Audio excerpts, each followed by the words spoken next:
Welcome. I guess the topic for today, we're going to be talking about why people crash in the afternoon.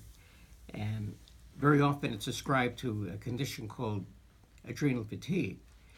And what's interesting is that adrenal fatigue is a condition that really doesn't exist. Adrenal fatigue is actually something called adrenal dominance.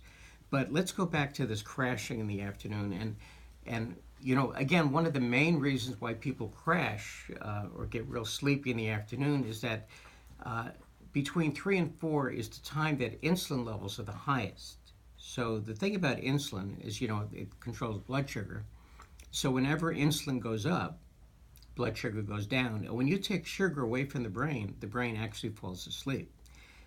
This can be a serious situation when people are driving and get hypoglycemic, and that is relatively common because when people are in a car, either as a passenger or as a driver, and they're looking out the window, the brain is actually registering everything all the scenery that's going by. And people might be talking and looking out of the cars, think about where they're going, listening to the radio. In other words, the brain uses up a tremendous amount of fuel when people are in a car.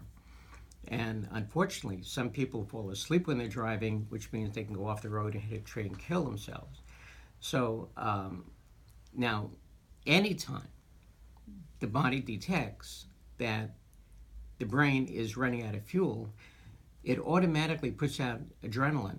And what adrenaline does through a process called gluconeogenesis, it raises glucose levels for the brain. Now, unfortunately, when people are driving, it takes about 5 or 10 minutes to get that rise in blood sugar, which is a long time when you're trying not to go off the road, falling asleep. So, so probably the number one reason why people crash when in the afternoon is due to a low blood sugar. Now, very often, as I mentioned in the beginning, it's ascribed to a condition called adrenal fatigue, but this is a condition that actually doesn't exist. And I mentioned that adrenal fatigue is really adrenaline dominance. Where adrenal fatigue came into existence is basically through naturopaths, because naturopaths, they use saliva tests to do hormone testing. And the thing about adrenaline is that adrenaline, as most people realize, is a survival hormone, the fight or flight hormone. And part of the survival response is that it cuts off blood supply to areas of the body that are not needed for survival. And this includes the salivary glands. So when you cut off the blood supply to the salivary glands, hormones don't get into the saliva. So when they do a saliva test and they get a low cortisol level, this is how they come up with the diagnosis of adrenal fatigue. But interestingly, if they did a blood test, they would find that the cortisol levels are actually high.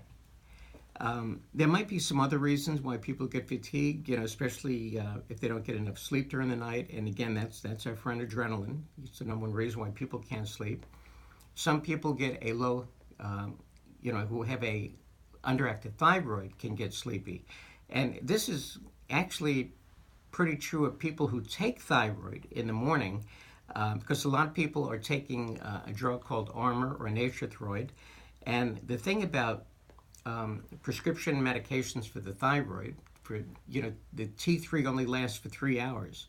So they take it in the morning and, they get their energy, but they get a slump in the afternoon when the thyroid levels drop. So I hope that this may clarify some issues for people, and we're always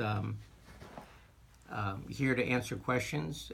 You can if you want more information about adrenaline, which is what I specialize in, I've written a book called Adrenaline Dominance, and it talks about all the conditions related to excess adrenaline, like fibromyalgia and ADHD and road rage and insomnia. And you can get it either from my website, plattwellness.com, or off of Amazon. And it also, you can find out about progesterone, which is my favorite hormone. But what's nice about progesterone is that, first of all, not only does it block adrenaline, but it also blocks insulin. So when people are using progesterone, they don't get sleepy in the afternoon, and they don't get sleepy driving. I know for myself, I used to have to slap my face when I was driving, trying to keep my eyes open.